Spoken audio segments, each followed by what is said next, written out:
Hello friends, मैं हूं ममता नागरथ और मैं आप सभी का स्वागत करती हूं अपने चैनल पर, जहां पे हम जर्मनी के बारे में डिस्कस करते रहते हैं। आज की वीडियो है Germany job seeker visa.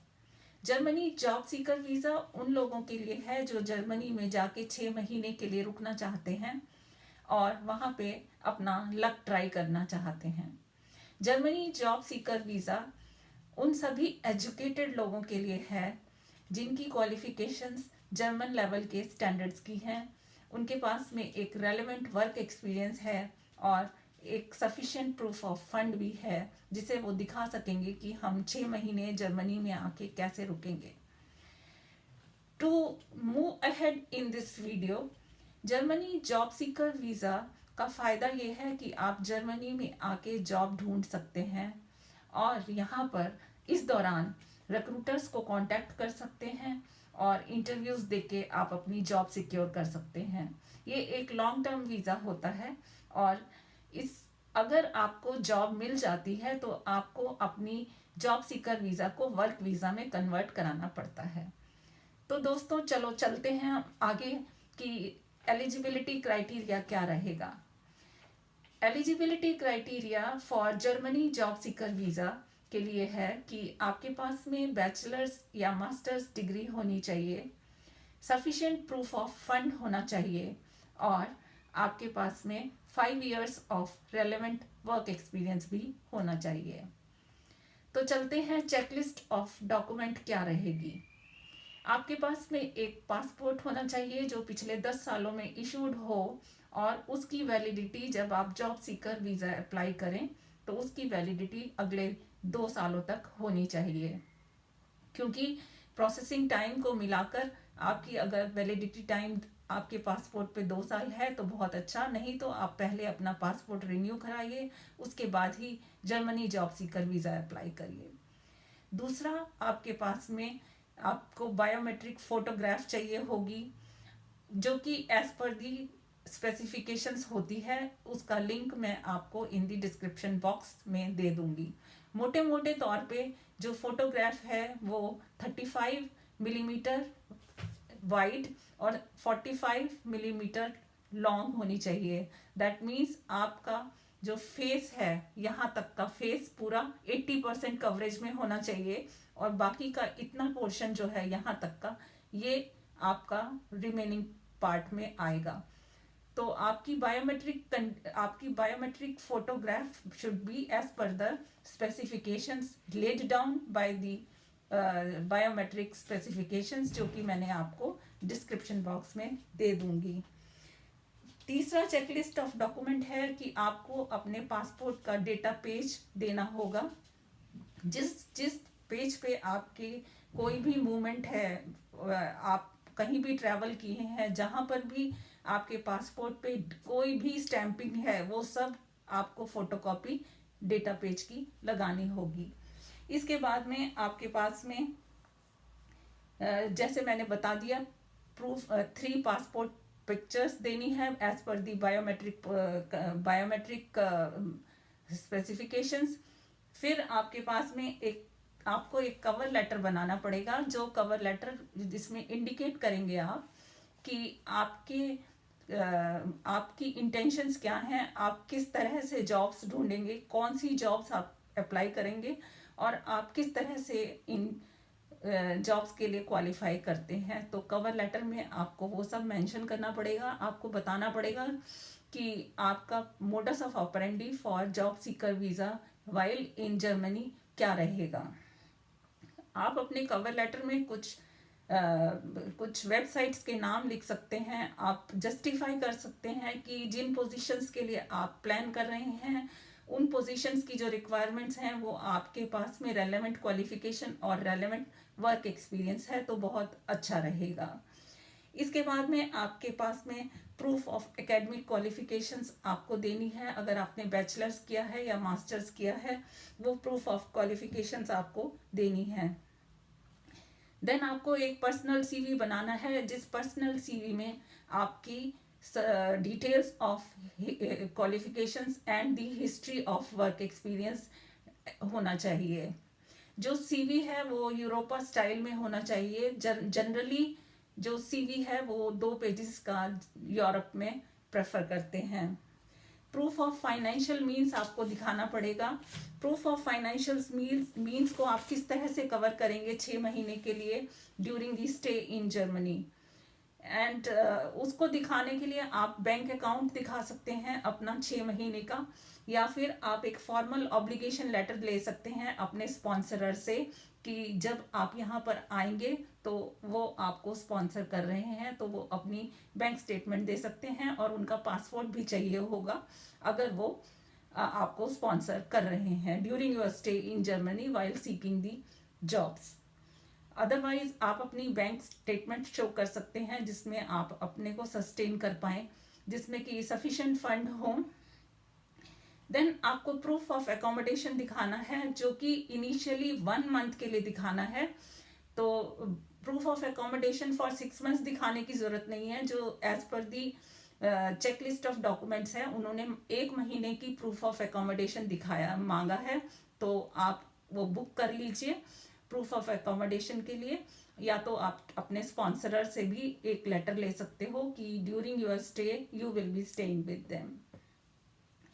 Then proof of personal status in your country, जो अगर आप मैरिड हैं तो आपको मैरिज सर्टिफिकेट देना होगा, आपको अपने बच्चों का राशन कार्ड या उनके अपने फैमिली के डिटेल्स देने की के लिए आधार कार्ड भी अटैच करना पड़ सकता है।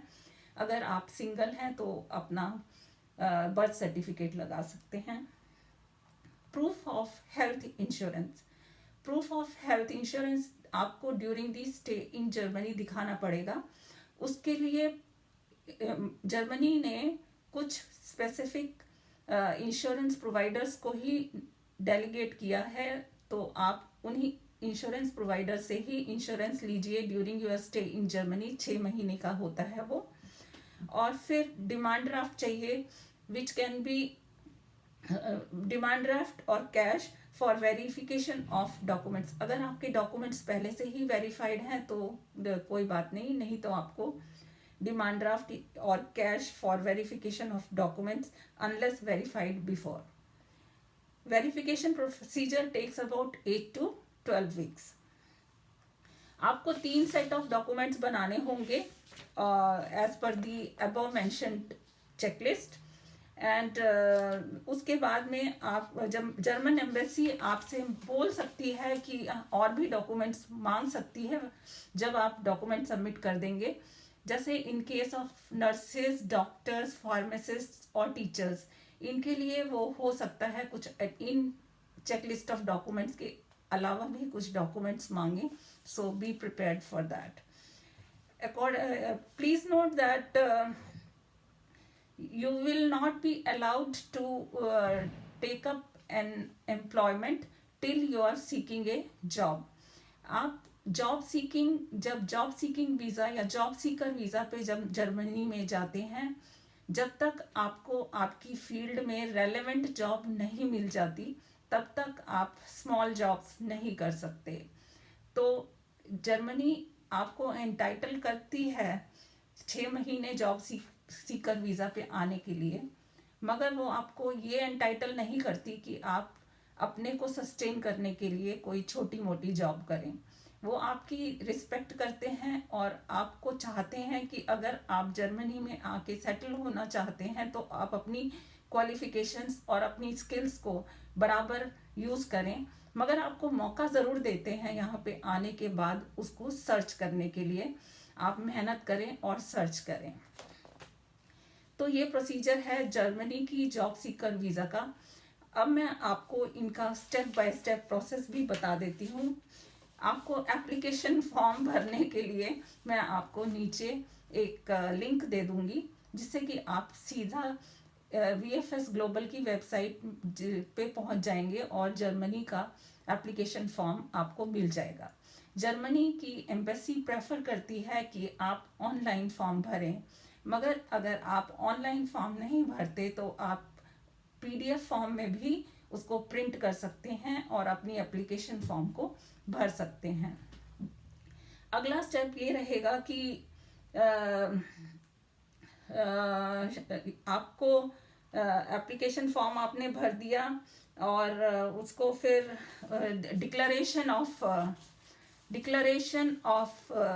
डॉक्यूमेंट्स, एक ट्रू एंड फॉल्स स्टेटमेंट आपको देनी होती है, जिसमें आप बताएं, उसमें साइन करना होगा। और फिर लीगल रिप्रेजेंटेशन का एक एनेक्शन है, वो अगर है वो ऑप्शनल है। आप अगर आप कोई लीगल रिप्रेजेंटेशन यूज कर रहे हैं तभी उसको भरना होगा। उसके बाद में आपका एक स्टेप है कि आप शेड्यूल करें अपॉइंटमेंट विद VFS ग्लोबल और German embassy, whichever is near to your home stay. And उसके बाद में वीज़ा फ़ी जो है वो 75 यूरो है, which is equivalent to 6300 rupees, 6300 in today's date. However आप इसको ज़रूर चेक कर लें जब आप अपना वीज़ा अप्लाई करें, क्योंकि वीज़ा फ़ी चेंज भी होती रहती है, हो सकती है। तो आप प्लीज़ ये वीज़ा फ़ी कितना देना है ये ज़रूर चेक कर लें। आपकी इंफॉर्मेशन के लिए मैं बता दूं कि वीज़ा फ़ी दिल्ली में डिमांड ड्राफ्ट भी चल जाता है और कैश भी चल जाता है, मगर बाकी सब जगहों पे जैसे कि बेंगलोर हो गया, चेन्नई हो गया, कलकत्ता हो गया और मुंबई हो गया, यहाँ पर सिर्फ डिमांड ड्राफ्ट ही लेते हैं। और ये जो वीज़ा फ़ी होती है ये नॉन रिफंडेबल होती है। जब आप जॉब सीकर वीज़ा अप्लाई करते हैं, इसका अर्थ ये नहीं है कि आपको वीज़ा मिल ही गया। हाँ, जब आप जॉब सीकर वीज़ा के लिए डॉक्यूमेंटेशंस करें तो बहुत अलर्ट होकर करें। And I am very sure कि जो स्टेप्स दिए हुए हैं जर्मनी की वेबसाइट पर, जिसका कि लिंक मैं देने जा रही हूँ अपनी डिस्क्रिप्शन बॉक्स में, स्टेप बाय स्टेप प्रोसेस, अगर आप उसको 100% फॉलो करते हैं तो 99% आपको वीज़ा लग ही जाता है। एनाबिन डेटाबेस के बारे में भी आपको थोड़ा सा एक्सप्लोर करना पड़ेगा, क्योंकि वहाँ पे ज़रूर चेक कर लें कि आपकी क्वालिफिकेशंस एनाबिन डेटाबेस में ज़रूर रजिस्टर्ड होनी चाहिए। और जर्मनी का जॉब सीकर वीज़ा मिलने पे जब आप यहाँ पर आते हैं तो जॉब्स ढूंढते हैं, जैसे ही आपको जॉब मिल जाती है तो आप इसको कन्वर्ट कर सकते हैं टू ए रेजिडेंसी वीज़ा और a work visa. So I hope this ये वीडियो आपके लिए हेल्पफुल रही होगी। और अगर आपको कोई भी क्वेश्चन है तो आप ज़रूर लिखिए कमेंट बॉक्स में, और मैं आपको जवाब देने की पूरी कोशिश करूँगी। और धन्यवाद सुनने के लिए, और इस वीडियो को आप ज़रूर शेयर करें। और जो लोग इस वीडियो को चाहते हैं सुनना, please do share this knowledge with others and do subscribe my channel. Thank you so much.